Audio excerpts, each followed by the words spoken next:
Hi, I'm Paul. Welcome to this Digicast, sharing photos in iOS. This is the final episode of our Photos in iOS series. Now that our photos have been captured, managed, and edited, it's now time to share them with the rest of the world. There are various methods that we have to share our photos. We can either share them with other Mac or iOS users nearby using Airdrop. We can send out via mail or any of the other apps that we have installed. It's also possible to set up shared photo albums if we like to share lots of things or have a collaborative sharing amongst a group of people.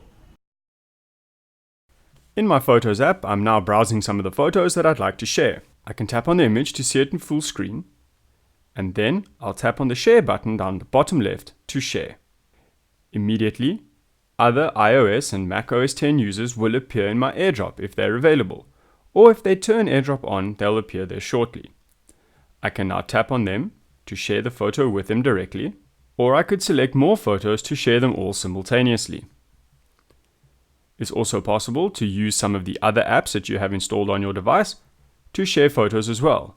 In this case, if I should choose Mail, it'll generate a new email for me with all the images loaded in as attachments. I can now tap on the word images. I could tap on a smaller size to reduce the image size and thus make it faster to download. When one image is selected, it's also possible to select using it as a wallpaper or assign it to one of your contacts.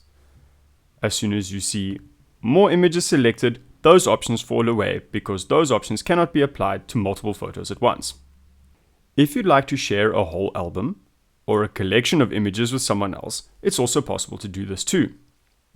If you go to the Shared option, you can start sharing and create a shared album.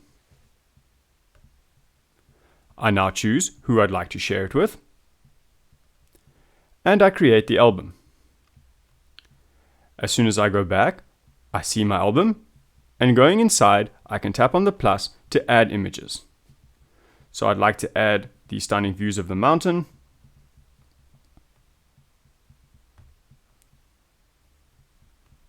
and then say done. Now I can add a message to this album. As soon as the album has been shared, the person who I've shared it with will receive an email inviting them to view the album. At any time, I can tap on People and invite more people to the shared album. I can also allow the people who subscribe to post. So for example, if this was someone's wedding, all of us who are taking images could contribute to one group repository. It's also possible for me to turn that into a public website, so family members who are far away can also view the photos of the day.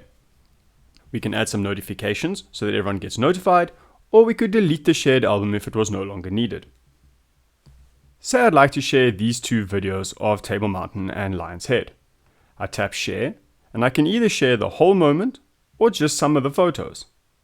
If I share this moment, I could either send it to iCloud photo sharing and create another shared album. In this case, I do not see the iOS Mail app because these videos are too large to send as attachments through iOS Mail. In this case, if you have a Gmail account, it might be useful having your Gmail app installed just for this time when you'd like to send large attachments. So that's sharing in iOS, whether you'd like to send images to people who are nearby, use any of the apps installed on your device, or whether you'd like to set up photo sharing. And that brings our Photos in iOS series to a close. We hope that you enjoyed the information and found some of it useful. We look forward to bringing you new hints and tips in our upcoming episodes, so stay tuned. This is Paul, and goodbye for now.